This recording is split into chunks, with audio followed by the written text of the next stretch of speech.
Caroline, hi. Maybe we can start.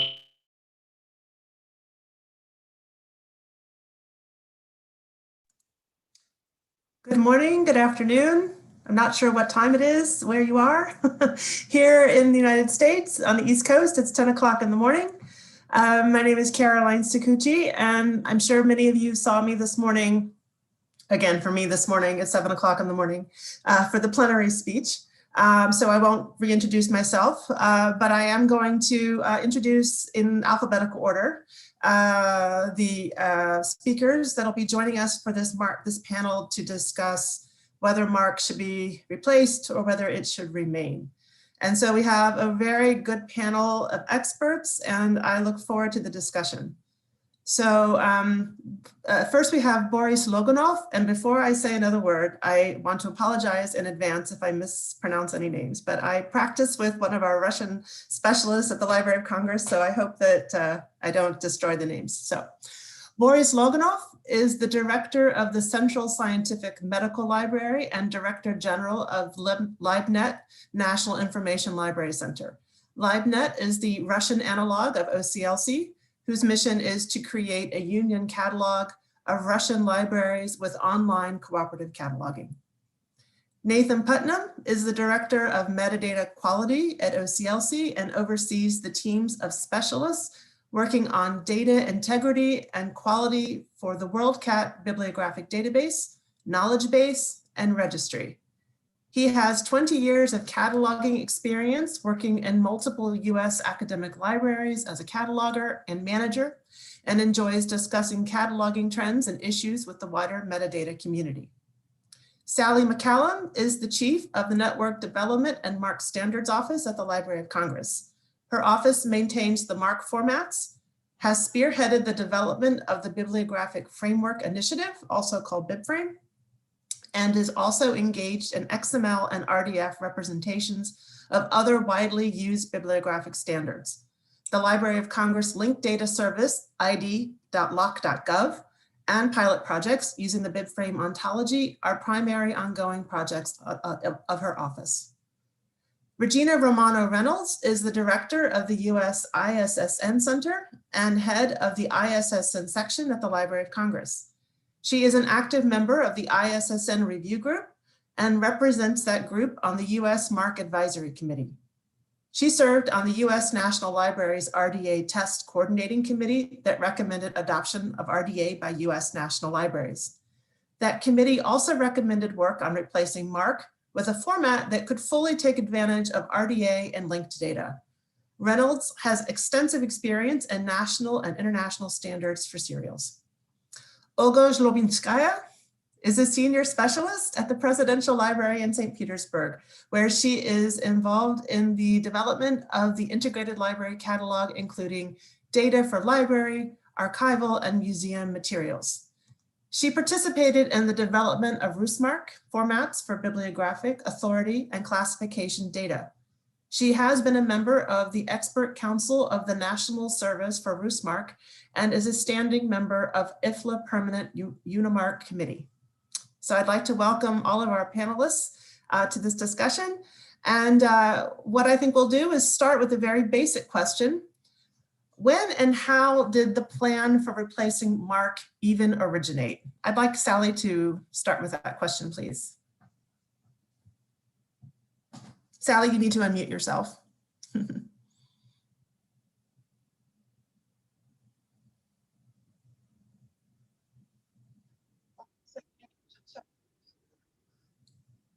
Sally, can you hear me? You're muted still.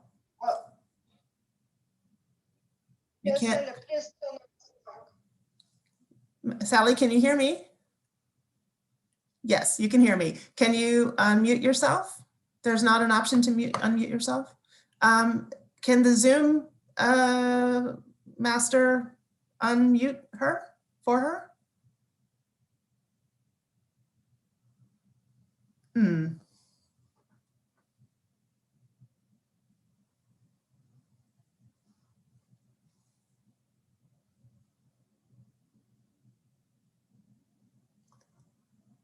Evgenia, do you have a suggestion? Yeah, okay. In the meantime, Regina, do you want to start with the Okay. Sally, great. Yeah, it doesn't allow participants to unmute. So I pressed and pressed, but it wouldn't unmute for me. Okay. I think you were, I'm now a co-host. Now. So, yeah. Thank you. Okay, when did the plan originate? You know, in the very late 1990s, actually, we started looking at XML because the W3C was exploring XML. That was their big push at that time. And we actually even did a MARC in XML format. So that was experimentation. And then after 2000,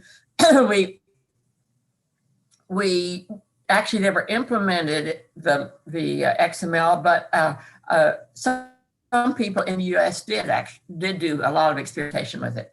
And then the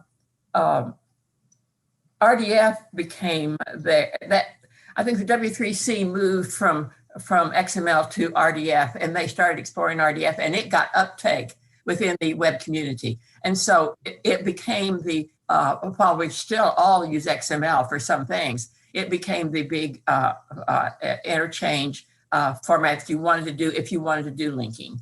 And so our administration, without really good support from the Library of Congress administration, we could not have undertaken this because we knew that MARC was so well ingrained and so universal and it would cost a lot of people a lot of money to change. We knew that we had to ease into it, and we had to be supportive, and we had to, and we couldn't do it alone. So we started moving into, we had a contract.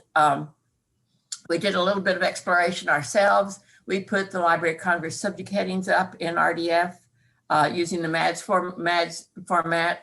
And we, that was in 2009.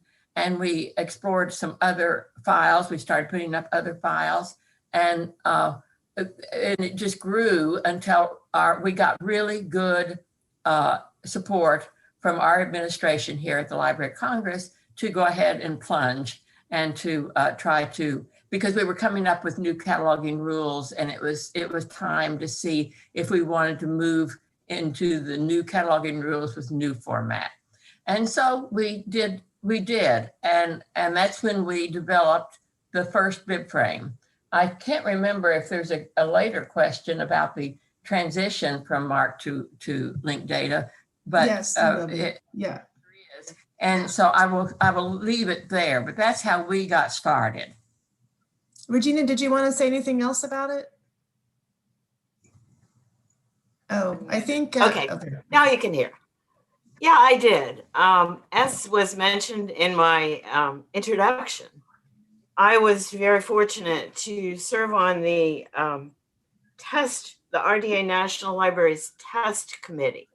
And before the adoption of RDA by the National Libraries, the US National Libraries in 2013, a very extensive test of RDA that involved creating records by various partner libraries throughout the US was conducted. And a surprising result emerged from that test. We had test participants take a very detailed survey, and some of their spontaneous comments expressed some doubt that RDA could be fully realized in MARC. By creating these records and hunting around for the best ways to express some of the new RDA concepts, most felt that the benefits of RDA would be largely unrealized in MARC. Now, this was in 2011, so perhaps people have adapted and found workarounds. But nonetheless, MARC really doesn't provide the structure to separate the elements, to use URIs. Yes, we've added them, but of course, fundamental problems with MARC will come out, no doubt, later in this panel, that MARC is not indexed by the web. So that's also a very critical aspect. And the coordinating committee made one of its recommendations for implementation of RDA that substantial progress had to be demonstrated in a replacement for MARC. And that picks up kind of where Sally mentioned that, yes, a lot of the groundwork had already been laid, but I think that one could perceive that this requirement from the test coordinating committee that some progress had to be made on replacing MARC and demonstrable to the community before RDA could be successfully implemented, kind of gave another big push to the development of BibFrame. Thank you, Regina. So I'd like to ask Nathan, what is really, do you think, the purpose of moving from the MARC format to linked data, or LOD, linked open data? And what are the benefits of moving to LOD? So the purpose and the benefits really are together for these different things, and that's about unlocking the very rich data that libraries and other cultural heritage institutions have within individual silos. So making that available out onto the web. Related to that, we have the sharing of the data, and the data formatted in a very specific way that not only humans can understand, but computers can understand. So if I have a label for a person, a name, and you have a slightly different label for that person's name, as long as they're connected through the URI and have the exact same thing, then we know that we're talking about the same person, even if the labels, the textual labels, are different, which is extremely great, not only with institutions within the same language, but institutions within, or institutions that don't share languages. And so really having that global perspective that you and I know that we're talking about the same thing because we're matching on this computer readable URI as opposed to the text strings that are definitely there. So it's really about making the data more available to everyone for this, and then having our machines, our computers, be able to do things with these data that keeping it in MARC makes it considerably more difficult. Boris, may I ask you, you were one of the people wanting to know the thought behind linked open data. Do you have any comments about this? What Nathan has just described?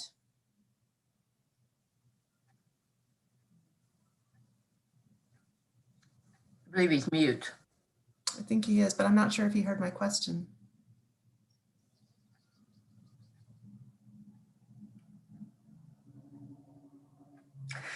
Let me, while we're ready to see, and maybe you can bring him in. Let me just say that I thought Nathan did a great job of describing it, but I will point out that now we have the issue of everybody, different people have different identifiers for these entities. And then we have to bring the identifiers together. And of course, he knows that too. But it's a slightly different challenge, and it's a challenge that offers different solutions. And so it will be interesting to explore and see how far we can get on that. Thank you, Sally. Boris, are you able to respond?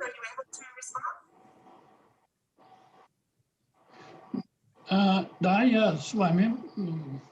Какой вопрос? Ко мне. Или я хотел бы прокомментировать?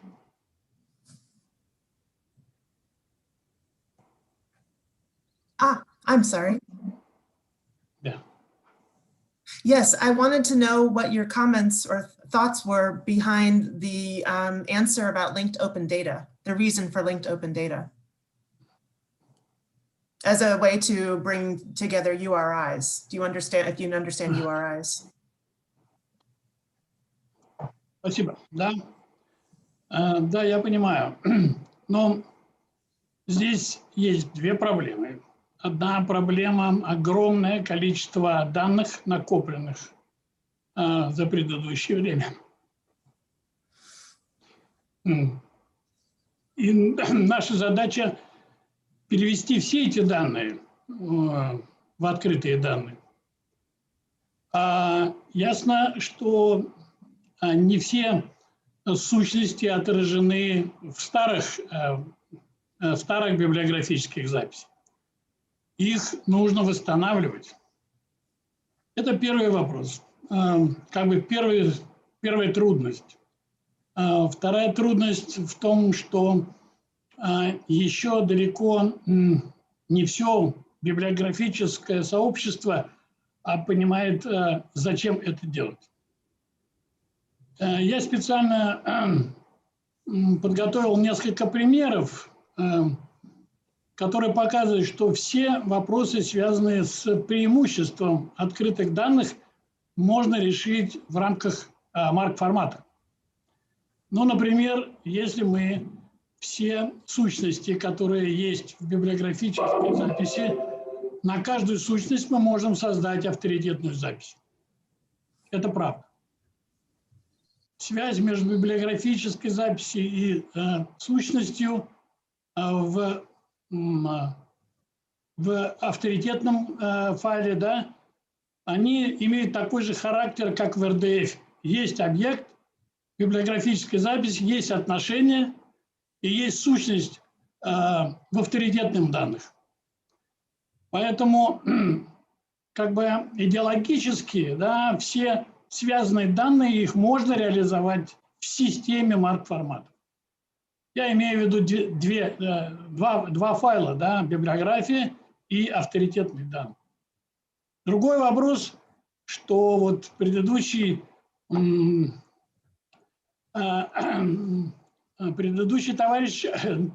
коллега сказал, что их не видно в веб-пространстве. Но это тоже сегодня задача разрешимая. Да? Есть технология SEO, которая позволяет все эти данные увидеть в веб-пространстве. Это одно. Конечно, у HTML пространства есть один большой недостаток. Там нет структурированных данных. В RDF пространстве есть структурирование данных, и мы можем отличить, где автор, где организация, где предметная рубрика, где само описание произведения. В этом, конечно, огромные преимущества, но самое главное преимущество – это возможность связать с другими системами. Библиографические данные могут быть связаны с другими системами. Например, тот же автор, который является автором какого-то произведения, может иметь совершенно другие свойства, которые отражены в другой антологии. То есть есть гетерогенные данные, которые мы можем связать через RDF, и это правда. Это как бы и есть будущее, да? Интеграция. Но с точки зрения вот связанности данных, я, конечно, пока что могу обойтись и МАРК-форматом. И как быстро? Дело в том, что нужно обучить не одного каталогизатора, не двух каталогизаторов, а все сообщество.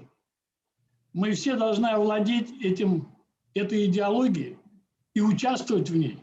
Неважно, каталогизатор – это в какой-то маленькой библиотеке, который работает, скажем, в научно-исследовательском институте, который хотел бы дополнить какими-то свойствами, он тоже должен иметь такую возможность.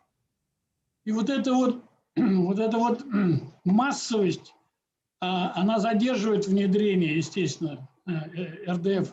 Нужно очень много людей обучить.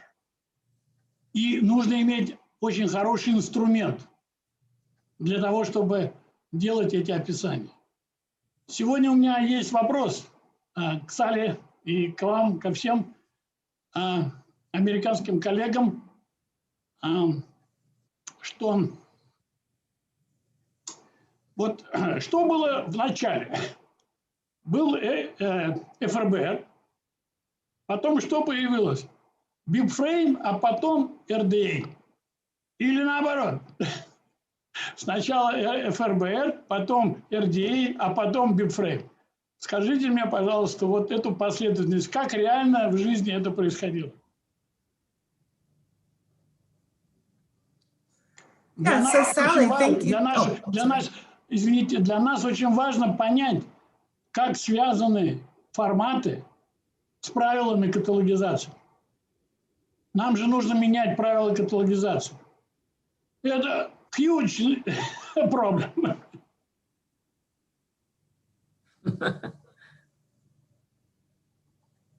Что было вперед? Okay, so you've had some really very interesting comments and questions, Boris. Where do we start? I think your last question is the easiest question. Sally, would you like to start? I think we talked a little bit about this before, talking about the origins of moving into linked data. But I think specifically, which came first, the chicken or the egg, right? Was it BibFrame or RDF or Ferber or RDF or BibFrame? So maybe you can unpack that and explain that a little bit for us. Well, yes. Okay, Ferber came first. Ferber was in about 1996, I think they published the first of it. And RDF was developed maybe around 2000, maybe a year or two before that. It followed very much on the tail of the development of XML and the W3C. And RDA adopted Ferber more or less, what I call sometimes RDA1, because they have had a pretty steep revision of RDA now that we're trying to deal with at this point in time. We're trying to deal with it in the MARC world and in the BibFrame world. And so so that was a sequence. When we developed BibFrame, then we developed it RDA rules for the structure period. There was no, we tried to follow them very much. It's not always easy to interpret some of the detail of the RDA rules, RDF rules. I'm sorry, if I said RDA a second ago, I meant RDF rules for the structure. It's not always easy, but we have tried to make BibFrame very firmly RDF. This is because the places like Google and many of the networks have understand RDF. They're trying to follow RDF. It's a standard for data structure that is bigger, or much bigger than the what we have with MARC. And so we really wanted to stay in that larger world with RDF. Now, when we developed BibFrame, we leaned heavily on Ferber and on RDA1, the first RDA, but not so much. We were also looking at MARC. We realized that we had to bring our data forward, that we had 20 million records at the Library of Congress, and OCLC has millions and millions more. And so we had to be able to be compatible with the past in addition to the future. We then had a pilot project, and actually at the end of that pilot project, we did some revision of, and we have RDA2, BibFrame 2, and we followed RDA a little closer. That was some of the comments that came out from the catalogers, that the 50 catalogers we had working with the new I'm sorry, these acronyms are getting to me. Working with the new BibFrame, and they needed it to be a little closer to that RDA that they were trying to implement. So we actually, BibFrame 2 follows RDA even closer. Now, all these standards are not exactly anything. RDA is not exactly Ferber, and RDA and RDA 2, the new version of RDA, is not exactly LRM. And and those are the cataloging, that's the cataloging rule stream. But we in the data input and exchange stream, we also have to worry about the past. So we have to worry about somewhat about MARC conventions that we have used in the past. And we have to adapt to what machines see as a model. I think that the work done by Ferber and RDA and LRM is excellent. And I think it gave a foundation. It sort of explained how this data looks. But that doesn't mean that you take it and you try to impose it on machines and on how you structure the data and how you exchange the data. And I think we sometimes try to do that more than we should. And we should instead let the systems environment rule a little bit more than we do. As a result, BibFrame model is very similar to RDF. It's very similar to RDA. It's very similar to LRM, but it's not exactly. And it has actually practically nothing to do with MARC, because we had to move away from MARC. We were trying to move away from MARC, but it's a practical intersection of those, I think. And we have adjusted the model. We continue to adjust the model because we are working in the real world when we were talking about machinery of records and 100 catalogers that we're trying to we have built a system and we're trying to improve the system that they work in. So that's my take on it. Regina, did you want to respond to something? Спасибо. Yeah. Саре, спасибо. Да. И вы знаете, что всегда была проблема между совместимостью марк-форматов. Юнимарк, Марк 21, они не совсем похожи. И требовалась конвертация. Вот сейчас мы видим похожую картину, что библиотека конгрессов создала BibFrame. Он трехуровневый. И ФЛА рассматривает LRM, который четырехуровневый. Что делать? Да, опять будет расхождение. Тот, кто пойдет по четырехуровневой системе, скажем, куда делся один уровень? Почему совместили, да, уровень работы и уровень реализации, да, уровень выражения? Я понимаю, их объединили. Boris, что делать, если опять нужно будет конвертировать, и опять мы в пространстве BibFrame не встретимся? Boris, I'm sorry, you know me, you know I can't understand you, but I'm sure you've said something very interesting and I wish I could. Sally, do you know how to use the translation Yes. option? No, I don't. Oh, I'll tell you, I'll send you a chat message in a moment, but I'll ask this question because it's a good one. And it has to do with the levels of the levels of LRM and RDA with the WEMI, and that BibFrame does not. So, so the question is, how does BibFrame understand, or how does it express all four levels? Why is one missing? Why is work and manifestation rolled into one? Let me say, because of reality. it's one thing to sit at a desk and theoretically figure out how all these levels and it all fits together and blah, blah, blah. But it's another thing to then implement and try to have interchange, try to bring in the past, all sorts of other things, and try to work with all media. In some ways, I think that Ferber has a book model, and a book model is a very good, clean, clear model.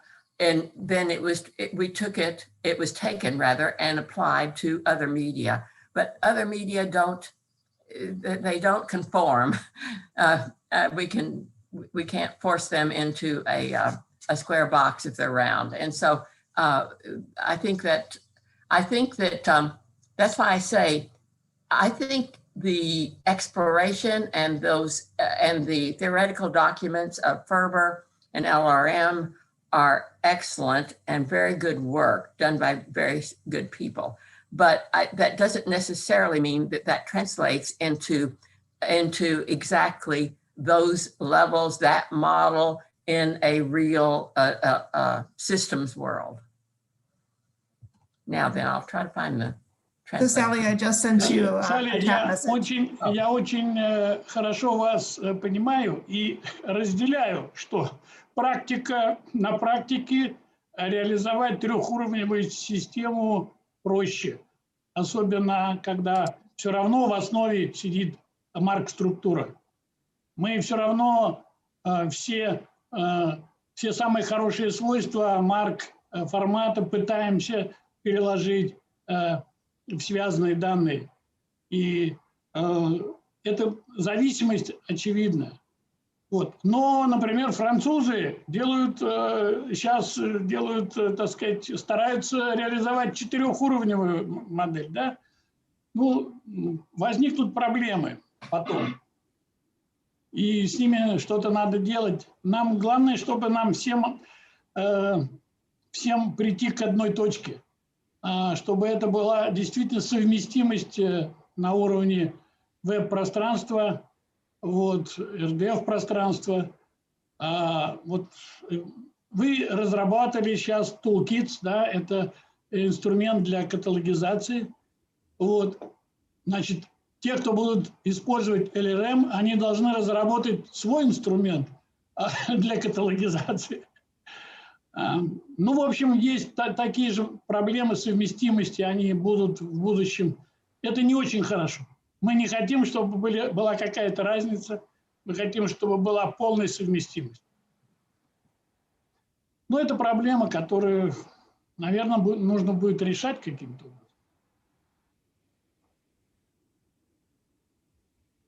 Я думаю, что очень много информации у Оли. Yes, I'm hearing English now, and I'm very sorry I didn't hear it earlier. But let's see, what was I going to say? I've seen the MARC environment grow too, and the MARC environment, while it seems like it's pretty universal now, it wasn't until after 2000 that the British decided to change their MARC to be the same MARC that MARC 21. And it was in the 1990s that Canada decided to do the same thing.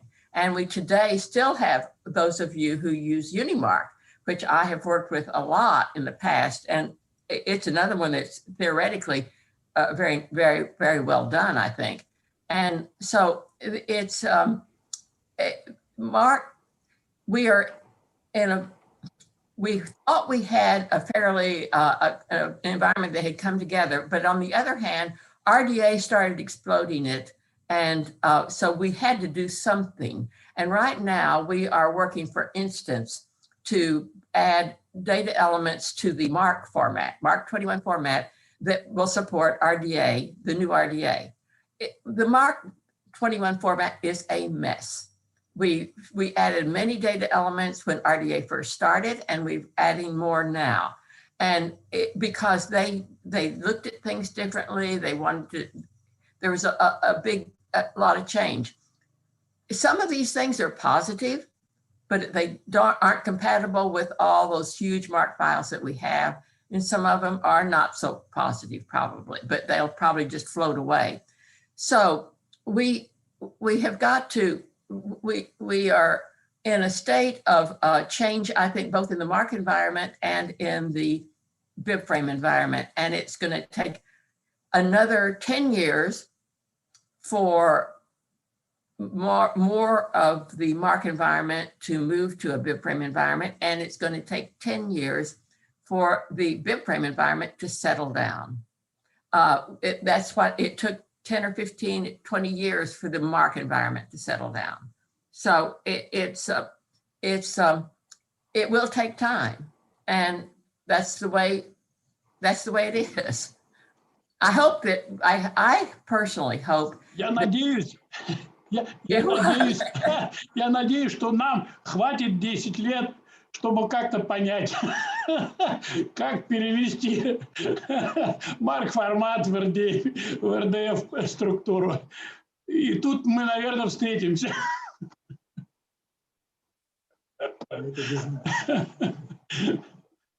Yes.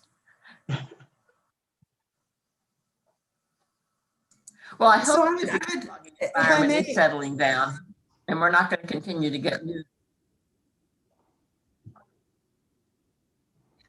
If I may, I would like to ask Nathan Putnam to talk a little bit about the work that OCLC is doing to integrate RDF and linked data, because it's a slightly different model from BibFrame, but it's interesting nonetheless to hear about it. Yeah, correct. So OCLC is keenly aware of all of the different formats, the different flavors of MARC, BibFrame coming on board, all of those things across our member libraries. And so we are taking into account this kind of transition from MARC or record-based into the entity-based. We currently are working on a grant, a Mellon-funded grant for the Shared Entity Management Infrastructure, or SEMI, S-E-M-I. This is a 2-year grant where we are building an entity infrastructure. So the goal with that is to be able to take in all kinds of data, MARC 21, Unimark, Russian MARC, whatever the things are there, in addition to BibFrame, and then have that in some sort of entity infrastructure that allows catalogers to work with the entity data and then export different formats as needed, such as BibFrame, or if they need a MARC record. I think one of the key things to understand is that the transition to MARC is going to take a very long time. And I've heard Sally and LC say this as well, but OCLC believes that for the next several years, if not at least 10 years out, some kind of MARC will still be floating around in the system. And we want to make sure that we accommodate both situations. So if you want to use BibFrame or RDA or MARC, you're able to do so in these different systems. And I'll chime in. We absolutely agree with a lot of the different works models that have been out there, where from a practical standpoint, combining the work and expression level makes a lot of sense in terms of finding users finding materials by having that extra level, or the next level down of detail that expression metadata provides. And so making sure that our users in the entity infrastructure see both work and expression level together, similar to BibFrame, is kind of the way to go. But we do recognize the need for the 4-tiered, as Boris mentioned, and making sure that if we have users who want to see those pieces separate, they can do so in some kind of yet to be built interface. Thank you, Nathan.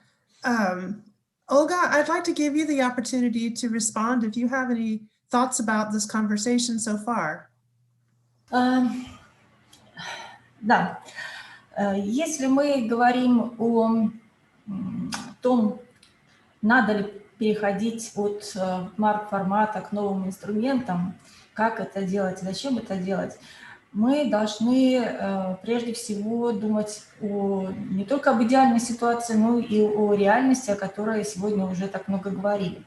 В идеальной ситуации, да, все прекрасно, то есть все ужасно. Марк устарел, Марк ничего не позволяет, Марк не дает возможности показать библиотечные данные для широкого интернет-сообщества, но прежде чем переходить к новым инструментам, мы должны тщательно взвесить, какие задачи Марка может решить новый инструмент, какие задачи может решать Марк на настоящем этапе. Позволят ли новые инструменты решить эти задачи так хорошо, чтобы позволить перевесить стоимость и трудозатраты для конвертирования записей, переобучения каталогизаторов, изменения всей библиографической структуры, которая сложилась в библиотечном сообществе в области каталогизации. Если ответа на этот вопрос нет, нужно посмотреть по-другому. Для нас, Борис Родионович уже упоминал Францию, да? Для меня очень близок подход французской национальной библиотеки к тому, как они делают проект свой, реализуют Data BNFR.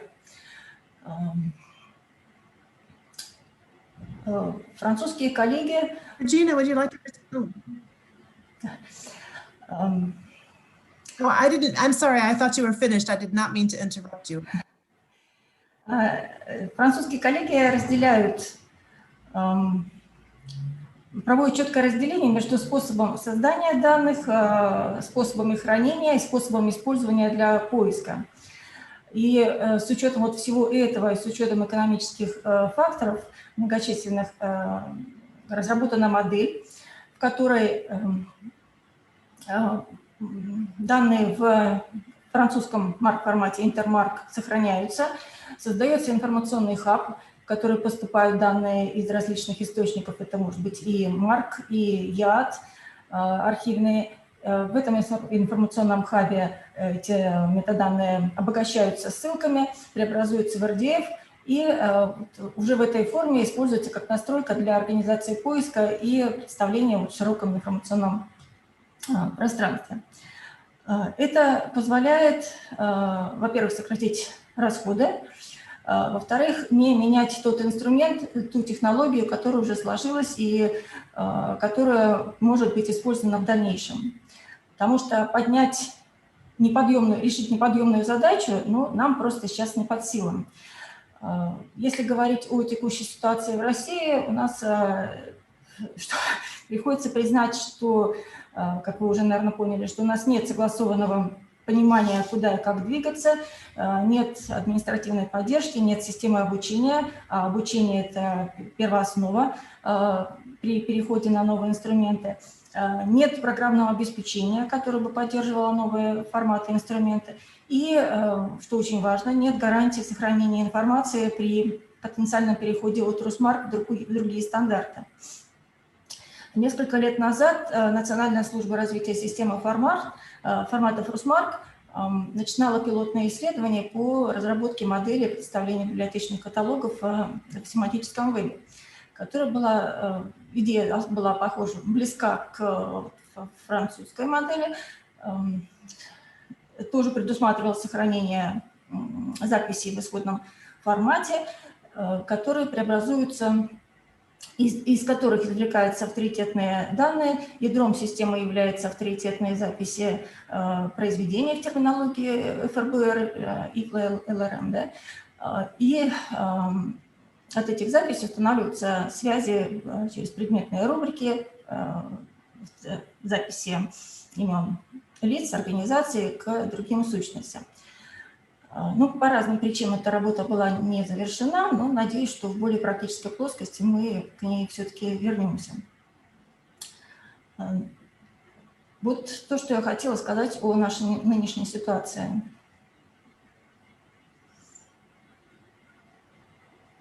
Можно все-таки сказать, что сначала нужна хорошая теория. Теория, безусловно, нужна, да. Причем И теория, но не... Да, Теория, и большой эксперимент, длительный эксперимент, как это делала библиотека Конгресса, да? но без Пробовали разные излишней... варианты. Да, без излишней теоретизации, потому что Да. любое чрезмерное усложнение теории приводит к тому, что проект просто становится нереализуем, потому что он не принимается на практике работающими каталогизаторами, которым достается больше всего в этом случае.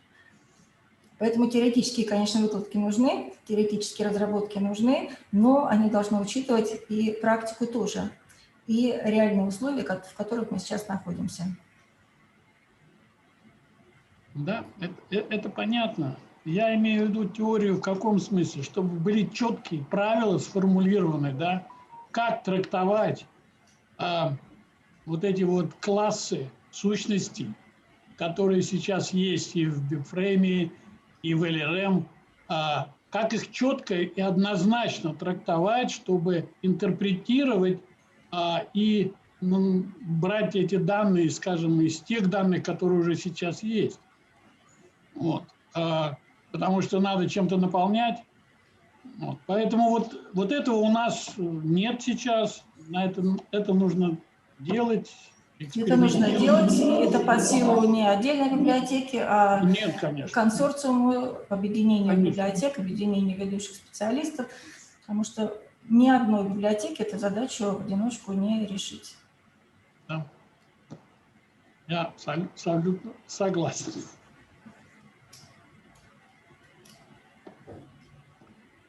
So I would like, actually, Regina would be able to talk some about the serials question and how it relates to MARC and BibFrame.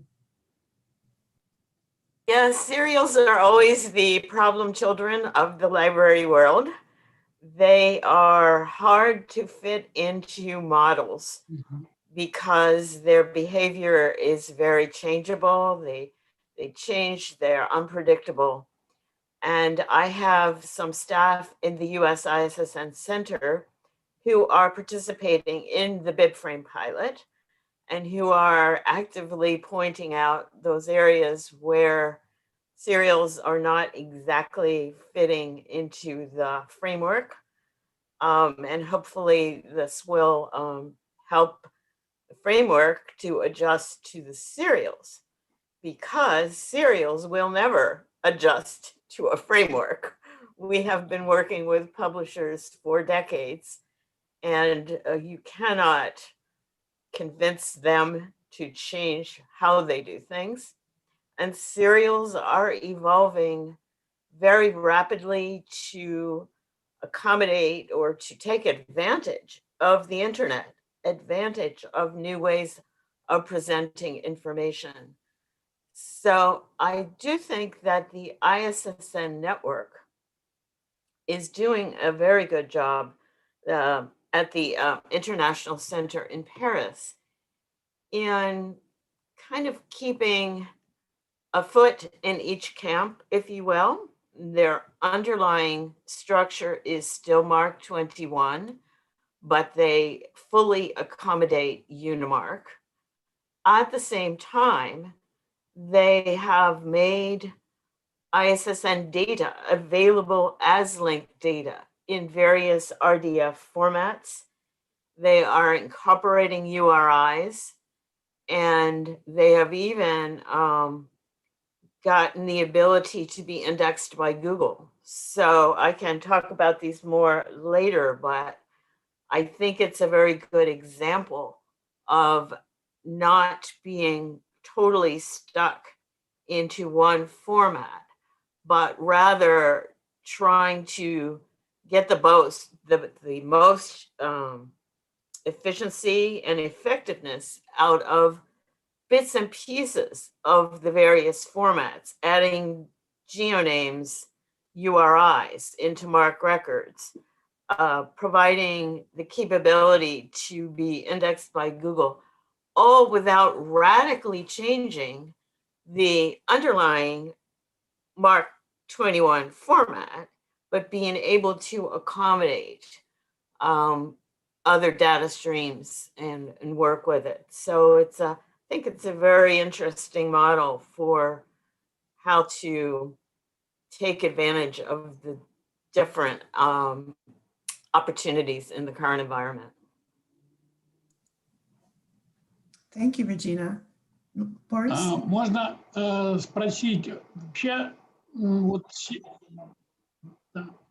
как раз, Регина, вот сериальные издания, они вообще непонятно, как их трактовать в той системе сущности, которая есть.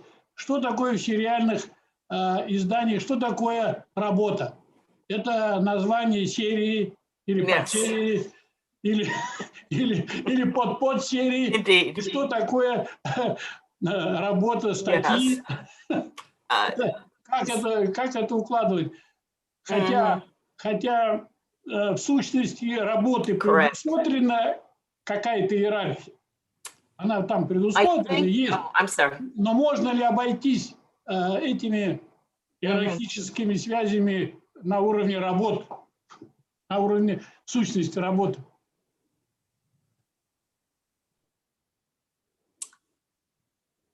Yes, very good question. And I think that the LRM model has come up with a solution that at first I think was a little bit shocking or surprising, because they have basically merged all the levels into one, and they've called it the WEM lock, W-E-M for the WEMI lock, and they are considering the work, expression, manifestation, and instance to be all locked together.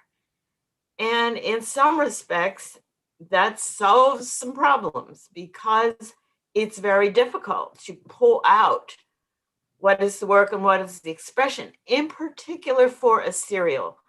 And one of the examples was a serial that is translated.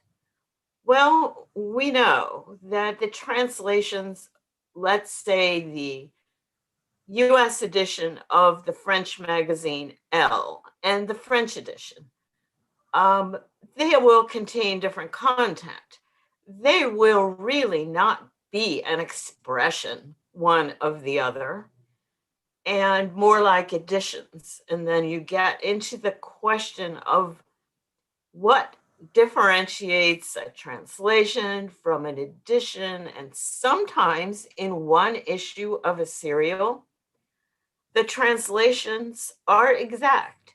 And in the next issue, they might cover slightly different aspects. So because the serial is really only a container for individual works, individual articles, individual photographs, the container can be locked together, because I think it's the most practical way to handle it.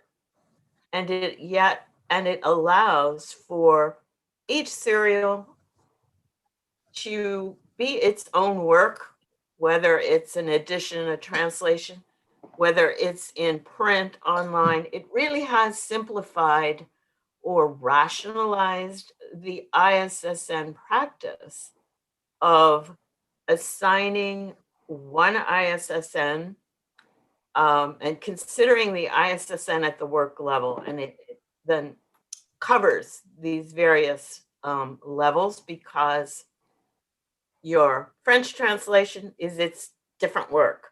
The online is a different work. And by making all these separate works that are locked together, we've rationalized and simplified the way to treat them. Takes a little getting used to, but I think the more I have gotten used to it, the better of a solution I think it is. Thank you, Richie. Oh, Boris? Регина, у меня есть предложение. Оно может вызвать ухмылку. Okay. Может быть, нам надо отказываться от устаревших понятий серии, подсерии, они уже не работают, они не нужны. Может быть, нам стоит переходить к коллекциям, тогда все встанет на свои места. Коллекции можно создавать и называть их, скажем, серией, подсерией. Смысл ведь серийных изданий в том, чтобы сохранить некоторую линию, да, издательской линии и некоторые тематики. Почему нельзя тематику, так сказать, уже представить в виде коллекции? Ну, если уж делать революционные решения, надо и это ломать тоже. Уходить надо от этих серий, подсерий. Они только путают.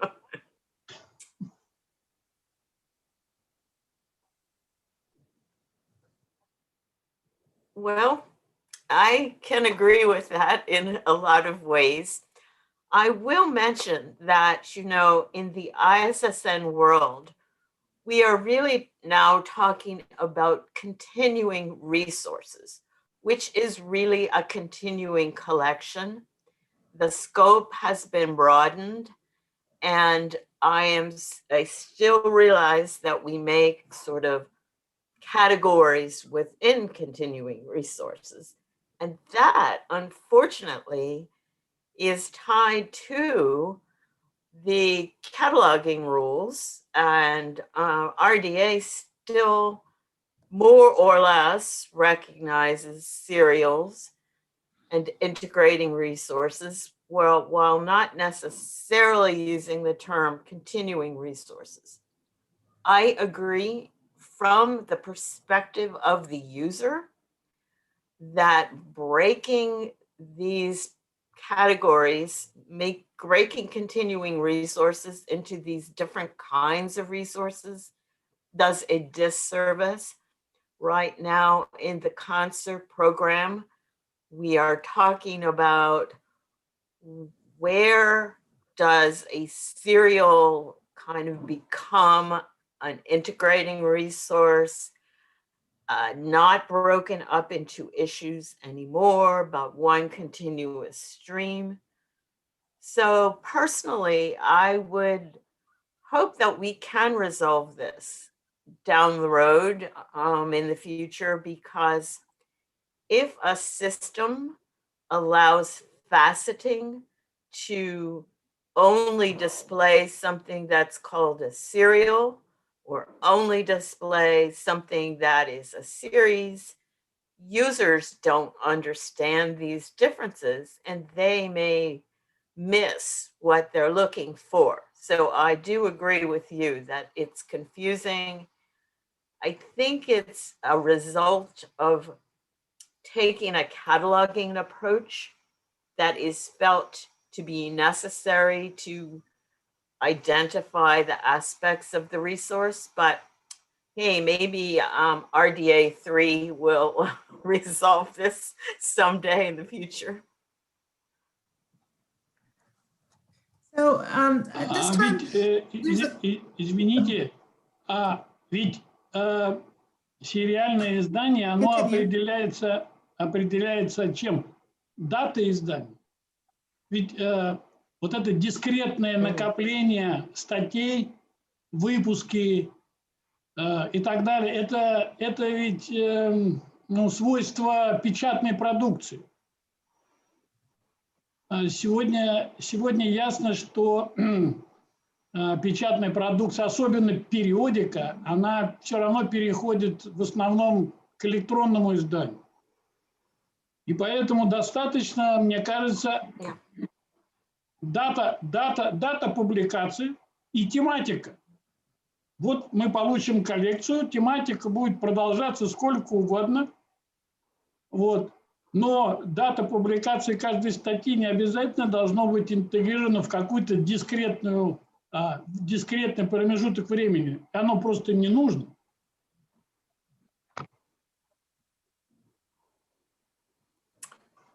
I understand your vision, let us say, of changes.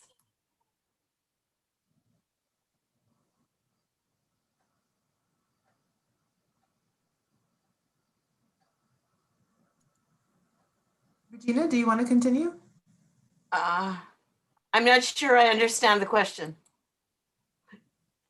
Нет, у меня нет вопроса. Это просто идея, да, которая, возможно, кто-то, кому-то будет полезно. Больше ничего. Это не призыв принять решение. Right. Yes. I think Sally made a very good comment about being in a transition period, because I think the world of publishing is also undergoing a very significant transition from print to online, but you still have print, and surprisingly, a lot of print. In the US ISSN Center, we still do more than 50% of our ISSN assignments to print publications. That surprises me, but year after year, our statistics demonstrate this. However, there are certainly ongoing transitions to the digital world, and we at the present time have to be able to deal with both, just like we're dealing with MARC and BibFrame, just like we're dealing with the current RDA and the future RDA. So it's an exciting time because of all these transitions. So if I may ask, we have someone in the audience who's interested in discussing what the Russian State Library has done to move from RusMarc and MARC to linked data environment. And so I would ask that Ilya, if you would like to unmute and discuss your situation. Yeah, sure. Thank you. Can you mute this? Yeah, sure. Thank you for giving me time. We passed a lot of points, a lot of approaches during probation of our data integration system. The final target of probation was integration of data from many of different providers, including MARC and RosMarc. First batch was several thousand records from Russian State Library, it's MARC 21, and the same amount from Russian National Library from St. Petersburg. So it was about conversion and unifying MARC and RosMarc. The real things, the real world we met is that not only two formats being not completely consistent between, and thanks God they have much clear, lot of clear descriptions and structure description and field description, and a lot of practice and examples how they may look and may be converted. So, well, we have our own now conversion pipeline. The major problem is not different forms of MARC and RosMarc, and not even, for example, Dublin Core and MARC, how to convert forth from MARC to Dublin Core. It's pretty straightforward. And the problem was that inside our library, using MARC 21, the same authoring software Aleph, the catalogers of different generations and different departments use it very different ways. So, well, map object, some, well, retro map or hand-drawn or printed, it may be described using a lot of ways that were named catalogers hand. So how MARC actually used and how it's complete, how what the details of separators inside fields. For maps is where the scale of map defined. It's head H because we have about 10 major places where we expect to find map scale. So we came to the problem that even very strict limitation and clear description of some predefined field set, and for MARC it's about 4,000 fields, including MARC 21, 4,000 possible fields and their meanings. This set is used in very different ways, and well, just relying on formal description and considering everyone is using this description and not getting aside from it, and well, it's not possible in the real world. We finding a lot of styles how it may be described. So this maybe find the common and shared thing between linked data when we have some building blocks of limited controlled vocabulary, how we describe things, its properties, its well counts, its material properties, and so on. And from this building Lego blocks, cataloger is building the final record. Well, for MARC, there is layered structures. There are 3 levels of cataloger description. For linked data, there are well intersecting layers structures. And I'm talking about common approach. Currently, Library of Congress, for example, use being applied to BFrame and RDF. They use very specific structure. It's mostly consists currently mostly BFrame catalog consists of items sharing 2 classes. It's work and its work and its instance together all together. And there are a lot of records being produced automatic way as this one. It's very interesting because, well, it's kind of 2 different layers, work level description and instance level description. But on practice, we see them, well, same record sharing both of them. So why this may happen, and this is happening, and why there are a lot of questions related to the how serial publications should be described. It's a never-ending question how to do it right way. Its major question is about being high-level concept. So, well, for example, we have one thing, one book, one object, starting description of several of these books. It may be set, order is set. It's maybe well not set, but list, because it includes some duplicate things, and we should provide criteria. Is it duplicate if it's, for example, have different publication year, but exactly the same content? Is it the same work or not, and so on. So we should describing not only thing, but some scope of thing.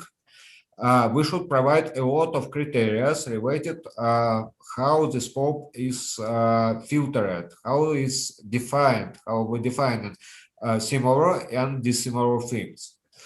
And these high-level concepts are highly unsustainable. They tend to float, to be very different, even between, for example, English native users and non-native English users. They will use the different high-level concept to describe something.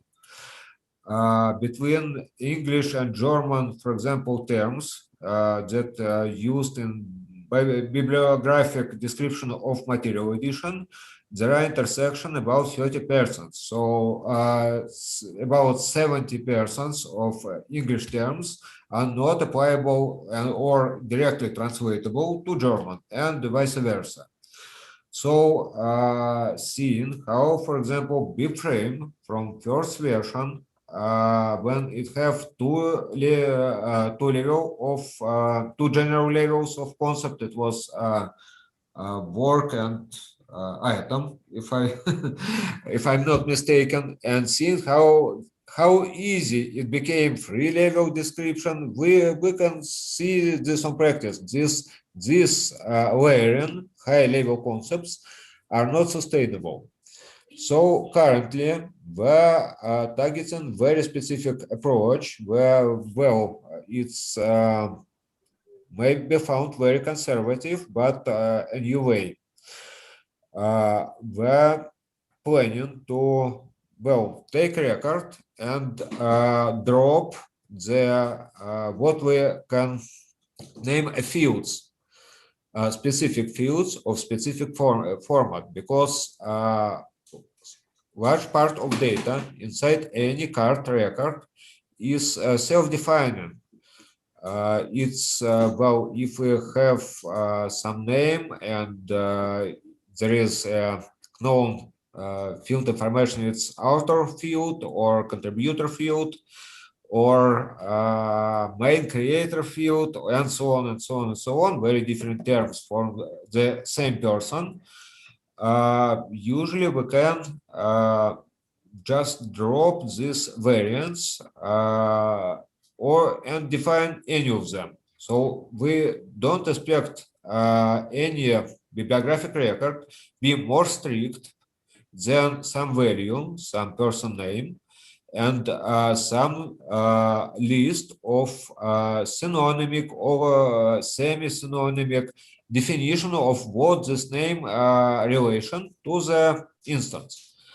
So we're ready to accept any of them, and then quite using automatic machinery, new generation of language models. We're targeting both English and Russian because, well, most machine readable interaction is have English titled fields, and Russian because, well, our catalogers usually describing everything they find important to provide details in Russian. It's native language, well, it's expected to be on Russian. So we're using very heavyweight multi-language model to resolve some steps. First of them is understanding of highlighting what entities, kind of entities, entry contains. Next is checking up, including using mark is as some vocabulary, some information material, and bframe as some information material and any other ontology, to clearly define what relation this field have to record. And next one is interpretation. So we don't actually currently we don't target any internal specific format to represent. All formats are seen as very transient things. So we're talking about strict format. We're talking about conversion or between, well, source format we get record and target we should provide it. And between I'm sorry, Ilya. I'm okay. sorry. There are 6 or 7 questions. I would like to be able to ask the panelists, if you don't mind. Are you almost finished? Okay. The final point, we don't have internal format and standard. Okay. Yes, I agree. There are so many things you mentioned, so many questions. Does Sally or Nathan or Regina have any response to Ilya's comments and questions? You know, I don't really have any interesting response, but I think it's very interesting what they're doing. And I think that's the kind of thing we want to see people do, is experiment with sort of different ways of doing things during this era of transition. Thank you, Sally. In description. Regina, did you want to say something? Yeah, I just wanted to talk about how fortunate I feel to be working within both the program for cooperative cataloging, which collectively provides collective decisions and guidance. For example, how do we regard something as whether a translation or an edition? How do we agree upon whether we will use creator or author? Those kinds of things I think are really helpful. And especially as we look towards implementing the new RDA, it really requires a lot of community decisions. And that's very helpful. Also, we do the same thing in the ISSN network. It continually amazes me that we have people from 90 plus, more than 90 countries around the world who are following one set of guidelines for how we create our records. And it really adds a lot of clarity and help to the persons creating the records to have these collective guidelines. Thank you. So Evgenia, could you ask the first question that was received in Russian?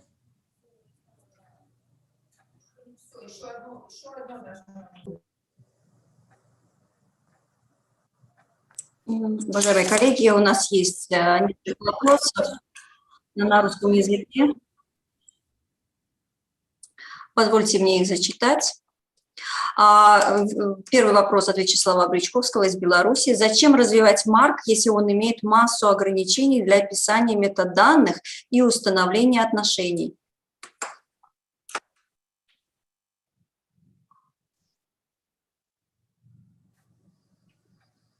Nathan, would you like to respond to that first? Or was it for Sally?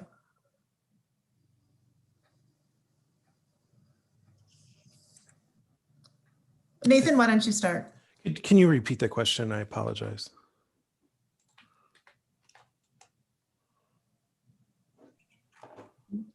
Зачем развивать МАРК, если он имеет массу ограничений для описания метаданных и установления отношений?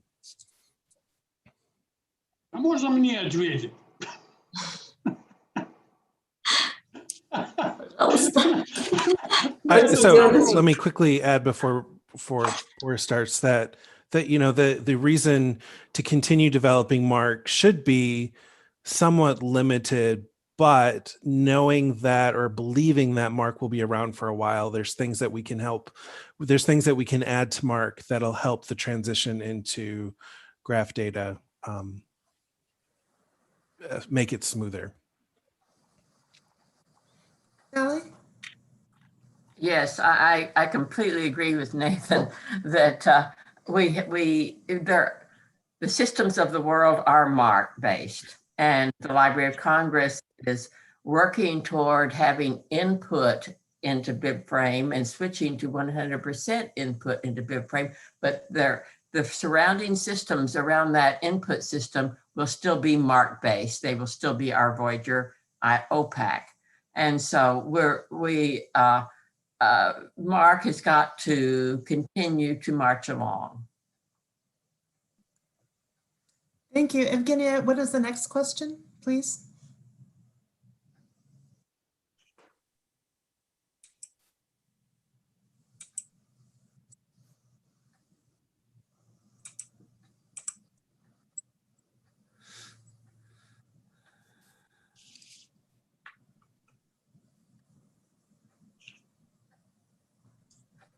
Do you have the next question, Evgenia?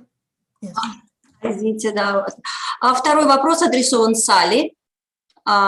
Борис предлагает использовать авторитетные файлы и связывать марк-записи с авторитетными данными и создавать связанные данные на марк. ИФЛА РЛМ предлагает тоже реализовывать в марк.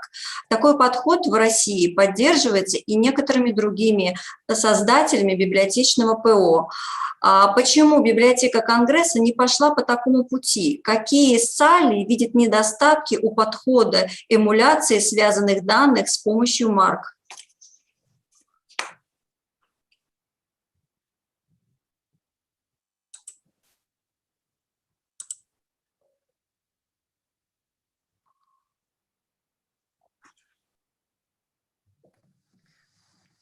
Okay, let me say a little bit about the history of what we're doing and what we're planning to do this next year. We are trying to go to 100% input of our data into BibFrame. Then we are able to convert it. We must be able to convert it to MARC. When we convert it, when we are in BibFrame, we have URIs for data all over the format. When we move it into MARC, we want to bring those with us, but it makes a very different looking MARC.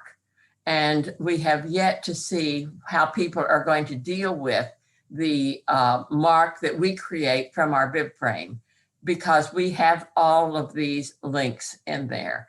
For instance, just one illustration is a subject heading of the type that we use, Library of Congress subject headings. And they are made up of several different terms quite often. And so in that field in MARC, the first thing that you'll come onto is a URI for the whole string. Then you have the first word in the string in the subject heading, and then we'll do the URI for that one, because you've got to associate it with the word that is coming just before it. Then we'll have the next word in the string, and then we'll have the URI for that one.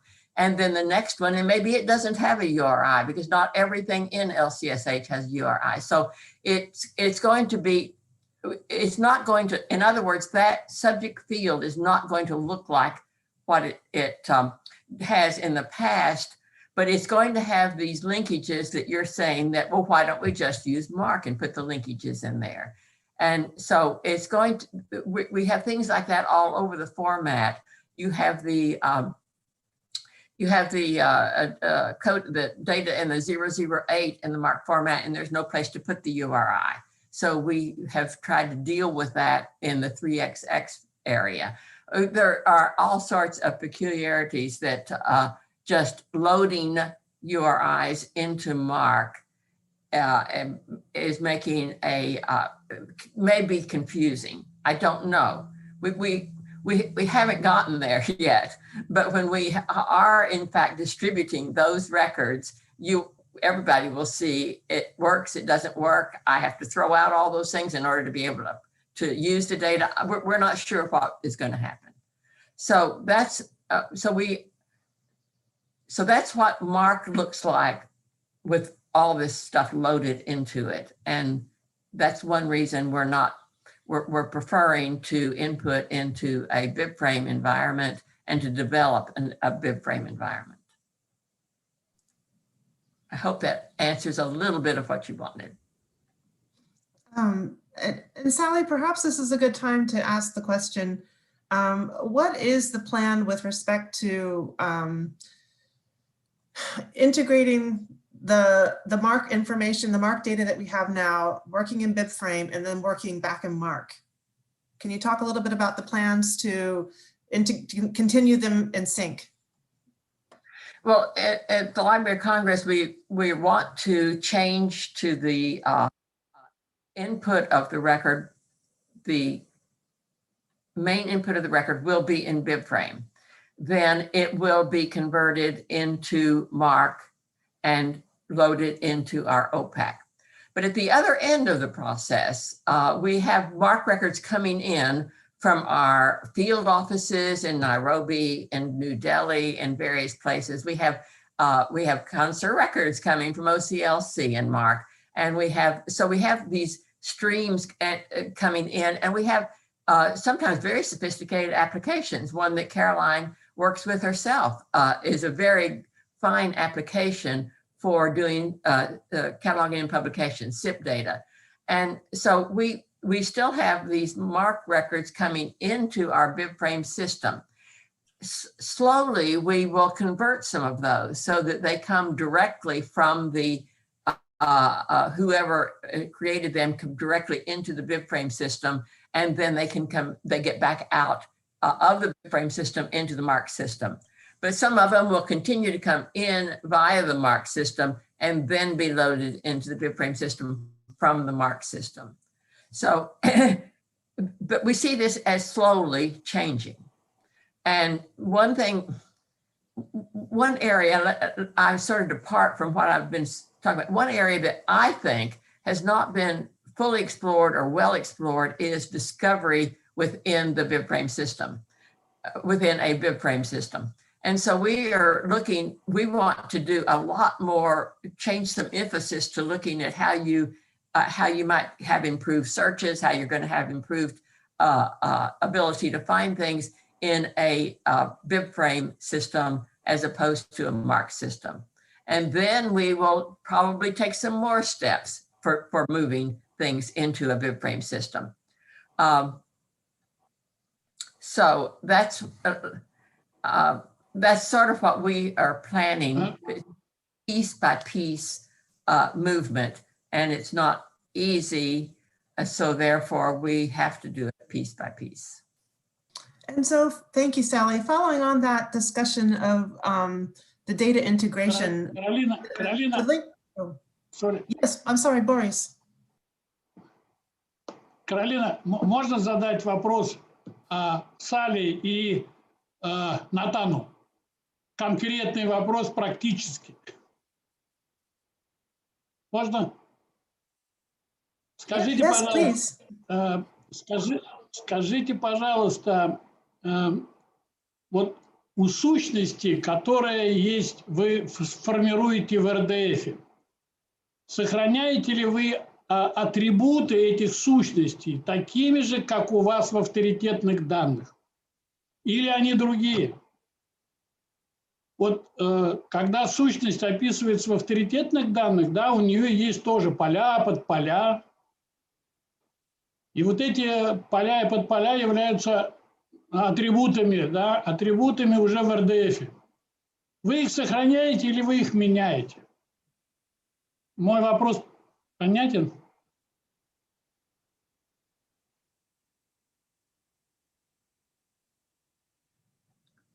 Well, I think it's a clear question. I don't know if Nathan wants to say something first. Yeah, I also think it's a clear question. The attributes, say in the fields and the subfields, when they are converted to RDF, at least within the OCLC system, as much as the relevant data will be saved so that we can use that to disambiguate from other persons for that if we're talking about a name. And so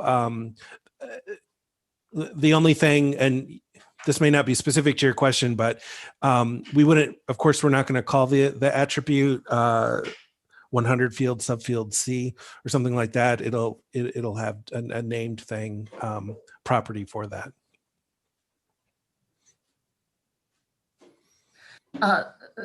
We have experimented. We have thought that, I'm sorry, go ahead. Go ahead.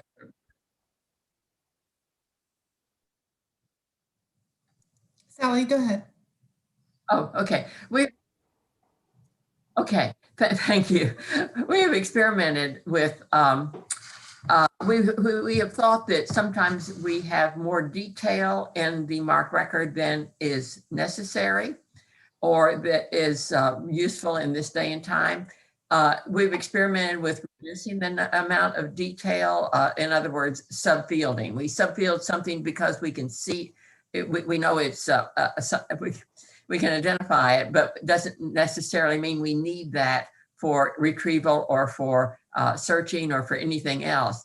So we've experimented with that. I can't tell yet if we've got very much that we can dispense with. But so we actually are keeping mostly all the data. I can't say that 100%, but because we're still doing some experimentation, but we've had names and subjects in RDF using MADS RDF for 10 years now. And that's what we use in the BibFrame system. And when we convert from BibFrame to MARC, we have the problem. If we have tried to experiment with reducing the content designation, we end up having to put it back to get back into MARC. And so it's a problem. And so we are, the way I see. Спасибо большое и Салли, и Натан. Но мне кажется, что больше всех заинтересованы в переходе в РДФ это OCLC. Я прав?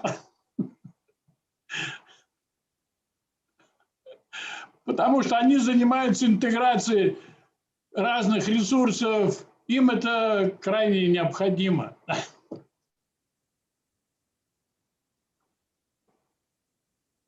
Спасибо. Yeah, that's one of our challenges, is bringing all of these data sources together, and working with the national libraries and then individual libraries within different countries to make sure that we can bring this data together in an acceptable way that meets our users' needs. So, Evgenia, is there another question from the chat? Следующий вопрос к Натану.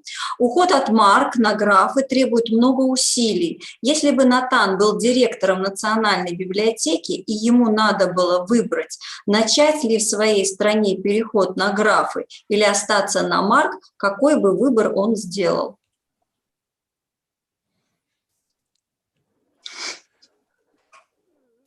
Yeah, I would definitely move away from the record-based system into a graph-based system, even knowing the hurdles and having experienced a lot of the challenges to move that away. And then, I will also add that OCLC has been working in the linked data area since the early 2000s with some preliminary work going back to the 90s.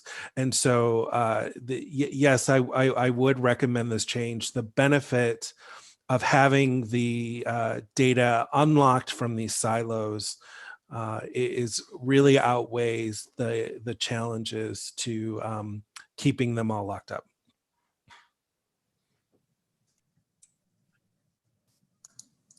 Evgenia, is there another question? А можно новую библиографию делать на графах, а усилия приложить на конвертацию марк в графы?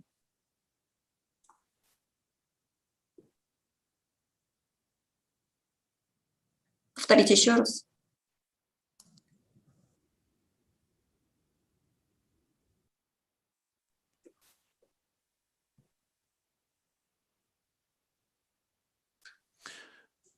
So I think the answer to this is yes. I'm not sure what is quite meant by a new bibliography.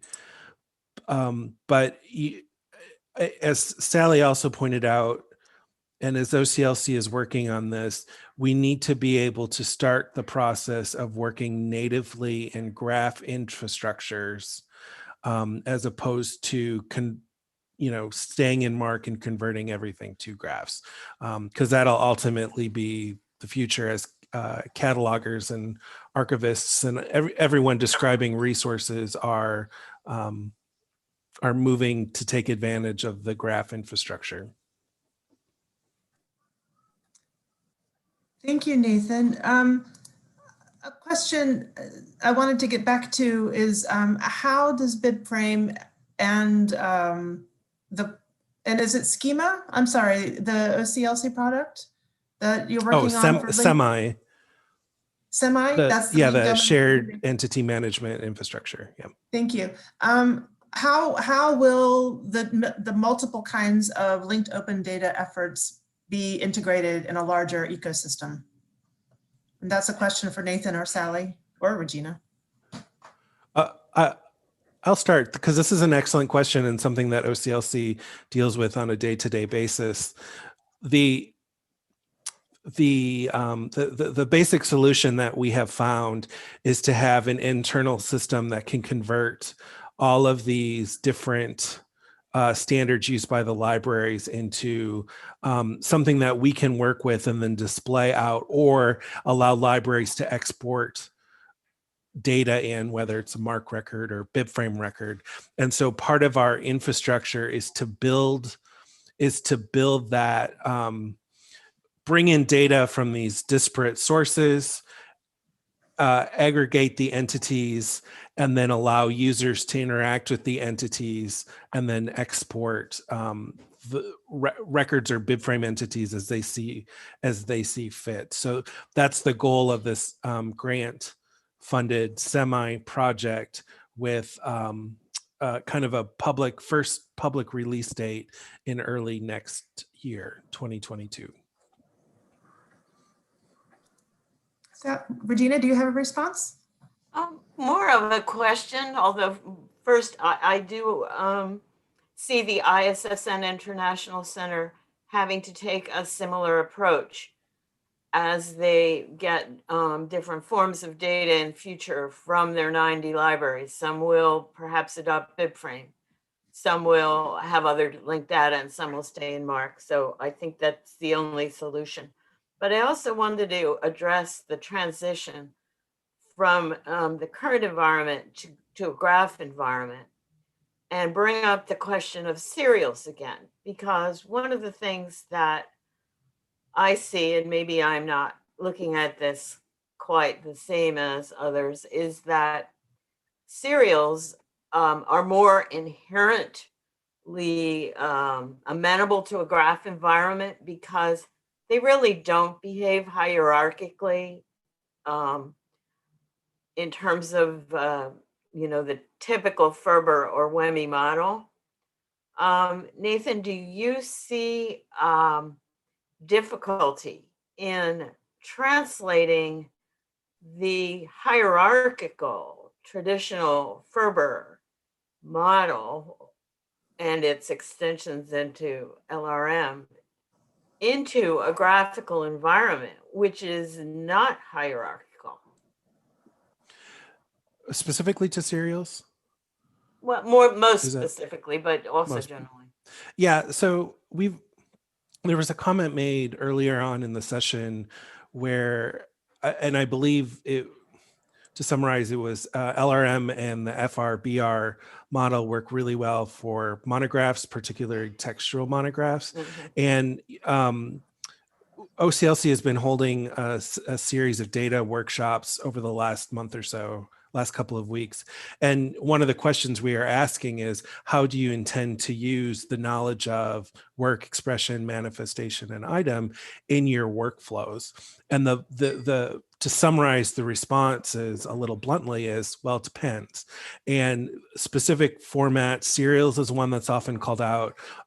Special collections materials, whether they be rare books or archival collections and boxes and folders and things like that. It's very difficult to apply the WEMI hierarchy in that, to the point where we've had some people suggest, and this goes back when Ferber was first being discussed, that it should really be IMEW instead of the WEMI. And if you've been following along over the last several years, none of this is really new. It's just kind of churning and bubbling back up again as these systems that are demonstrating graph data potential are coming out, and we're having to rethink these items again. Thank you. Yes, that's kind of what I have been perceiving as well. So I'm glad OCLC is grappling with the same challenge.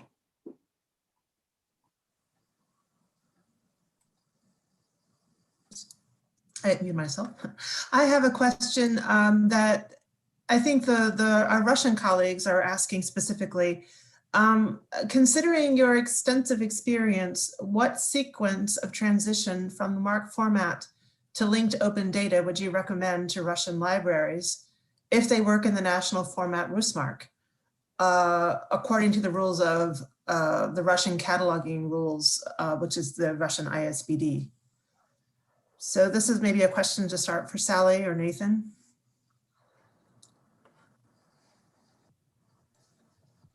Go ahead, Nathan, Sally. Yeah. I'm glad for you to take it. Okay, transition. So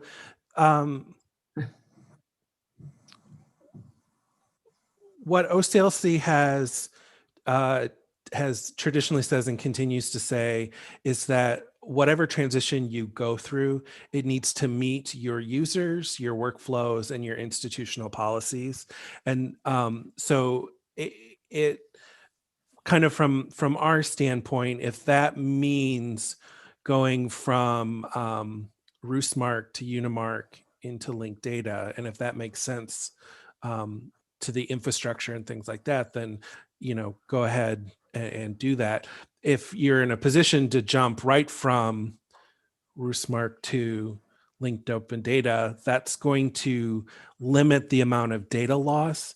I think we've all experienced when we transition from one format to another, especially a very granular format such as any kind of MARC, you're going to lose some data in that transition.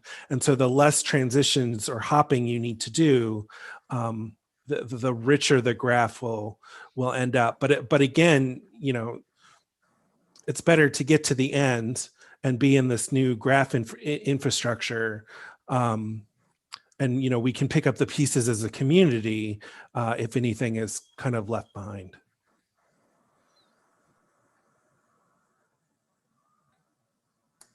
Sally, do you have any comments about that?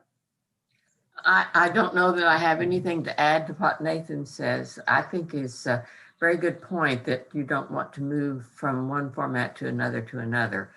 We are struggling with just BibFrame, MARC to BibFrame and BibFrame to MARC, and we adjust those conversions every day.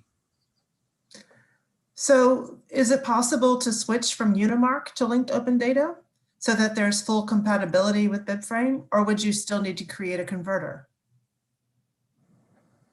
Nathan or Sally? Oh, you would need a converter. I mean, Unimarc and MARC are similar enough that I can guarantee you would need to map out a conversion and convert from Unimarc to BibFrame. And I don't know if work is going ahead right now on working out a converter. Maybe there are some institutions, or maybe the Permanent Unimarc Committee itself is doing some mapping of Unimarc to BibFrame. I'm just not sure. Yeah, go ahead, Nathan. Please. I was just gonna say I'm not sure either. I know there are Unimarc. Of course, there's. I've lost my train of thought.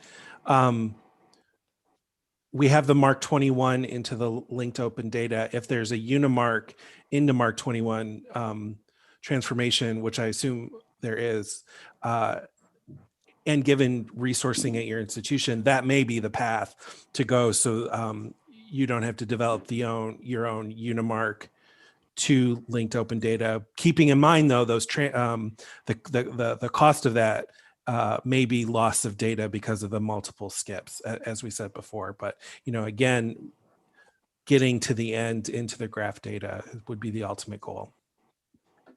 So Olga, as an expert, можно реплику, можно комментарий.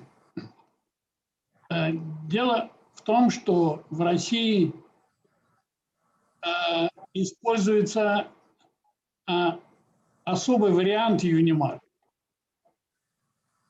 Это вариант встроенных полей.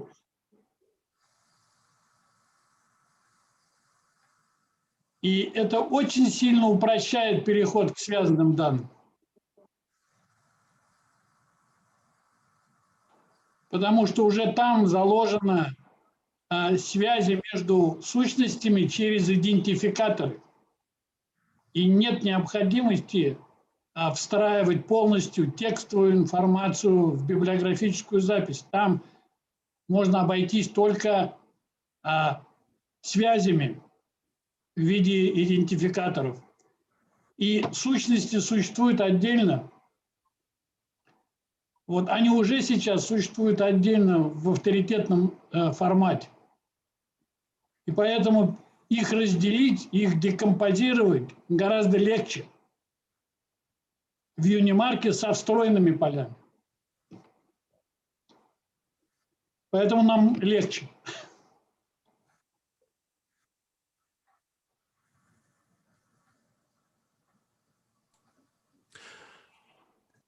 Thank you. Yeah, I don't know enough about Unimark, but you know, if it makes sense to get them into Unimark because of the way that it's structured, then absolutely, maybe it does make sense to move to there first. Again, you really have to look the trade-off of the loss of data. Are you losing data by making these multiple steps? What does the graph data look like compared to where you started? And realizing that you probably can't go back to where you started without losing more data. So I wanted... Можно, главное для перехода нам, чтобы встретиться вместе, главное, нам нужно иметь одну модель конечную, графовую. Вот если бы она была определена, как бы единая эта графовая модель для всех, было бы гораздо проще решить эту задачу. Сегодня, к сожалению, такого вот консолидированного понимания самой графовой модели данных, ее нет. Даже для библиотеки конгрессов вы тоже ее все время совершенствуете, уточняете, развиваете. Правильно? Поэтому, к сожалению, нет конечной цели.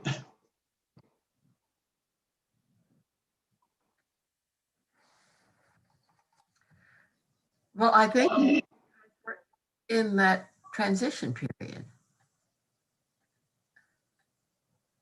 And we all want what you want in the end. Да. So at this time, I would like to ask Olga, if I could, I would like to ask what other comments and questions do you have, since you're the expert on Unimark, what comments do you have about this idea of transitioning from Unimark directly into linked open data? Да, Unimark действительно имеет большое преимущество. Технология встроенных полей, которые используются в Unimark, она добавляет возможности связи не только между записями, но и между данными. Если говорить о том, как в комитете по Unimark развивается развитие формата с точки зрения поддержки бигфрейма, ФРБР, ЛРМ, надо сказать, что комитет по Unimark работает по потребностям, в соответствии с потребностями пользователей, национальных представителей формата Unimark в различных странах. Комитет, естественно, следит за развитием бигфрейма, как и других моделей, технологий, инструментов, но практических запросов от национальных пользователей по отражению бигфрейма в той или иной форме в Unimark к нам пока не поступало. В 2012 году, насколько я помню, формат Unimark был доработан для поддержки ФРБР. Большую роль сыграли как раз французские коллеги, которые свой формат полностью, свой каталог полностью формализировали. И сейчас ведется большая работа для дополнительного отражения сущностей и атрибутов ЛРМ в формате Unimark. Тоже большая работа ведется представителями Франции. Вот такая работа в комитете по Unimark ведется.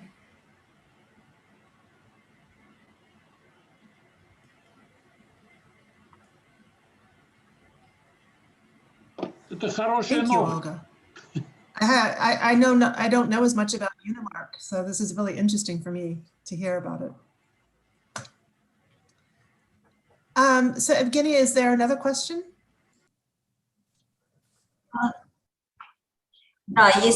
Да, есть вопрос ко всем спикерам. В США есть BibFrame и RDA. Если в Европе какая-то страна решает тоже переходить на графы, скорее всего, она столкнется с необходимостью выбора антологии, на которой будет строить новую систему описания на графах. Как такой стране быть? Взять BibFrame или разработать свою собственную систему описания?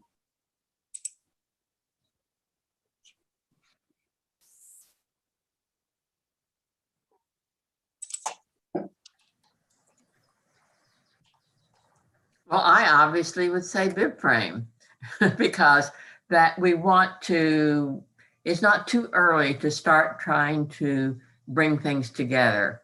And the more different formats we do, we would then have more things that we have to start eventually bring together. And I would say, you know, ideally a common format such as BibFrame, although OCLC, we are taking an agnostic stance in terms of using an ontology that makes sense for your systems and your workflows, with the hope that we end up with maybe a couple prominent ones as opposed to 150 individual ones. So that's our take on it. One of the things that I would indicate to a library is that they need to have both a format, such as BibFrame, such as we currently have in MARC 21, and an ontology, a set of rules.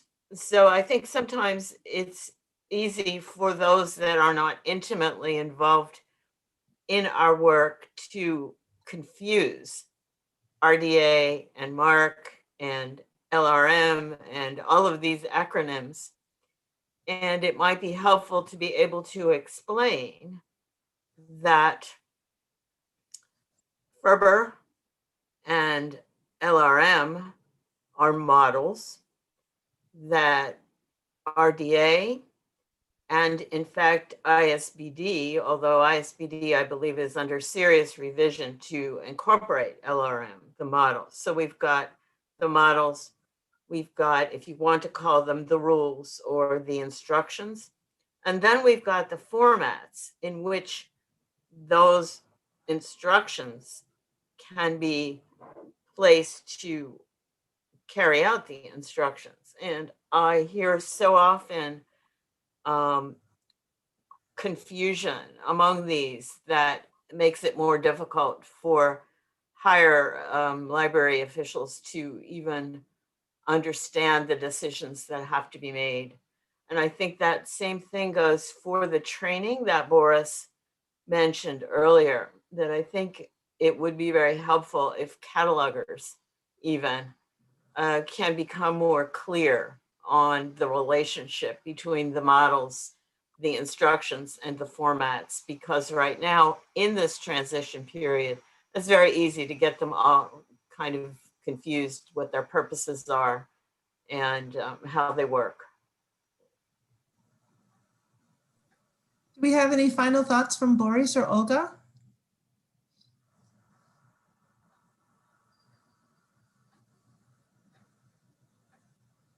No?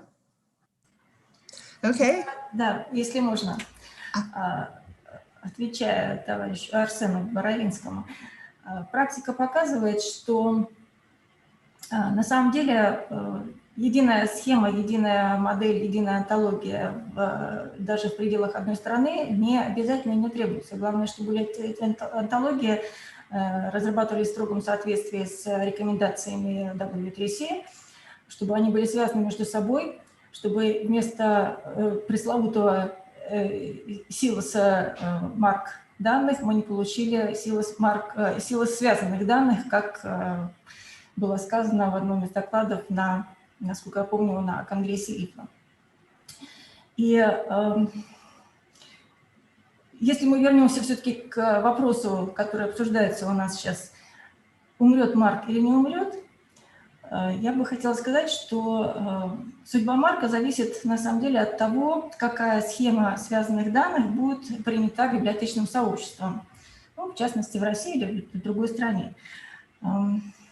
Как показывает практика, как показывает пример практической реализации, ну, в частности, библиотеки Франции и других библиотек, для полноценной реализации преимуществ связанных данных вовсе не обязательно, чтобы Марк умирал. И даже наоборот, с точки зрения практической выгоды, практической реализуемости, пользы и для пользователей, и для общего дела, лучше бы, если бы Марк сохранялся, по крайней мере, на переходный период, чтобы мы не оказались в ситуации нашего любимого «весь мир разрушим», а потом мы новый мир построим. Примером такого подхода как раз можно назвать пример сводного каталога библиотек России, который у нас в подвешенном состоянии так и остается. Поэтому радикальных шагов, резких движений делать не надо. Вот Борис Родионович говорил, что теория нужна. Да, теория нужна, но в любом случае этот процесс должен быть не революционный, а эволюционный. Нужно взвешивать все за и против.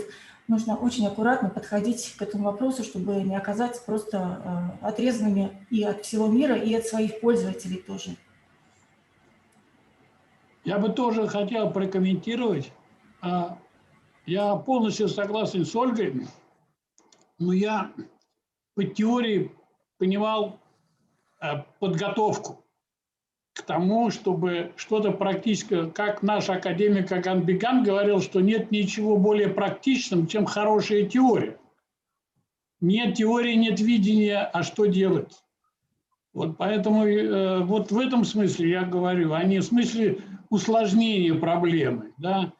Но четкое понимание, к чему надо идти и конечную цель какую видеть, в этом смысле я и говорю, что нужны проработки теоретические. Я хотел бы сказать, что в любом случае, конечно, РДФ или графовые модели, они победят. Это, безусловно, будущее, безусловно, понятно, что через графовые модели будет связь, смысл-то какой-то, связать все в единое пространство, да? Чтобы через графовую модель можно было соединять вот эти гетерогенные, другие виды структур и онтологий. Это в этом смысле, вот это будущее, безусловно, надо идти туда. Вот. А как идти? Вот это вопрос. Ведь понимаете, почему проблема? В марк-форматах накоплен огромный опыт. Прекрасные словари, набор отношений, который там уже есть. Да? Вот это же все надо сохранить, нельзя менять эти фундаментальные вещи. Да? Их надо развивать, но не изобретать новых. И вот в этом смысле в этом смысле нужна теория, аккуратность, постепенность этого перехода. Я думаю, коллеги из библиотеки конгрессов и UCLC прекрасно это понимают, потому что сами шли 20 лет, идут по этому пути, экспериментируют. Мы, к сожалению, здесь не то что вообще в начале пути. Мы даже еще больше говорим, да, но не приступили к осмыслению вот этой задачи, пониманию этой задачи. Вот. У нас нет ни одной модели РДФовской, ни одной. Вот. Поэтому хотя бы с чего-то надо начинать. Лучше всего, конечно, можно было бы взять бипфрейм как это некоторую исходную модель, да, и все сделать как бы под нее. Это было бы самое простое. I'm very sorry. Boris, I'm very sorry, but it's now time. The hour is almost 11 o'clock in the evening for many of your colleagues. I, at this time, would really like to thank you, Regina, Nathan, Sally, Olga, and Boris, for a very interesting discussion. I agree with Olga. I think she said it perfectly, that this is a time to take gradual steps and not be revolutionary, even though we know, as Boris has said, that we really want to get there. So we take patient steps and we work hard together, and I appreciate your time and I wish you all a very good conference. Thank you very much. Goodbye. Hello.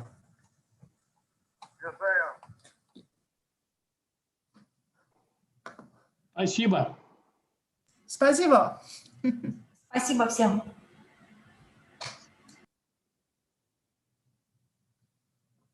Goodbye. Thank you. Nice to meet you all. Thank you very much.